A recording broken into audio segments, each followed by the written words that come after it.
মিয়া ভাই আপনার বিল কিন্তু হয়েছে 30 টাকা। ভাই এক গ্লাস গেন্ডারি রস দেন তো। দাঁড়ান ভাই দিতাছি, এই নেন।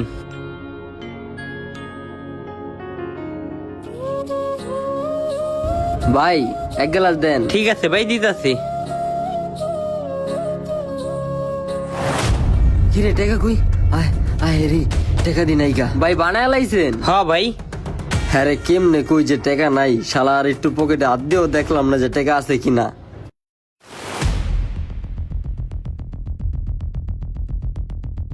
লোকটা এমন করতেছে কে?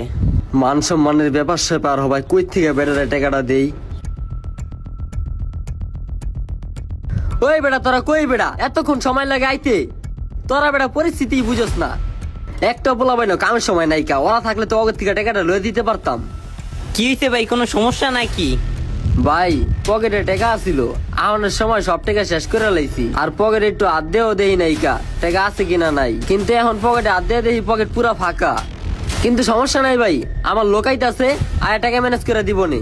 ও আচ্ছা, যাক সমস্যা নাই ভাই, আপনি এটা নিয়ে প্যারা নিয়েন না, টাকা দেওয়া লাগবো না, এটা আমার তরফ থেকে আপনারে খাওয়াইলাম। আর না না ভাই, আমার লোকাইতে আছে, একটু সময় দেন, আমি টাকা দিয়ে দিতেছি। আরে লাগবো না ভাই, এমন পরিস্থিতিতে মাঝে মধ্যে আমিও পড়ি, হয়তো বা 20 টাকার সংখ্যায় কম, কিন্তু ভিতরে যে কতটা নার্ভাস ফিল হয়, নিজের কাছে নিজে কতটা ছোট হয়, এটা ভাই আমি অনুভব করতে পারি। ভাই আপনি এতটুকু ভরসা রাখেন যে আমি কিছু মনে করি নাই, কারণ এরকম পরিস্থিতিতে মাঝে মধ্যে আমিও পড়ে যাই।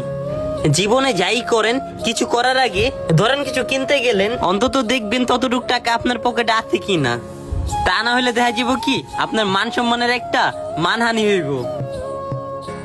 আপনি একটু অনুভব করেন, আজকে যদি এই জায়গায় এই পরিস্থিতিটা না হইয়া অন্য কোনো রেস্টুরেন্ট বা ভালো জায়গায় এমন হইতো, আপনার মান সম্মান কিন্তু পুরোপুরি ভাবে মানহানি হইতো। হ্যাঁ ভাই ঠিক কইছেন। তাই যখনই যা করেন অন্তত একটু ভাবনা চিন্তা করা দরকার। ভাই আমার তরফ থেকে আপনার আরেক গ্লাস দিয়ে আপনি খান। না না ভাই ধন্যবাদ অনেক। ঠিক আছে ভাই। দেখা যায় অনেক সময় ভুলবশত এমন ছোট ছোট ভুল আমাদের হয়ে যায়, হয়তো বা অনেকে এই পরিস্থিতিটা বুঝতে পারে, কিন্তু অনেকে কিন্তু না বুঝে আমাদের মান সম্মানের মানহানি করে। তাই একটু এইসব বিষয়ে আমাদের সচেতন হওয়া প্রয়োজন।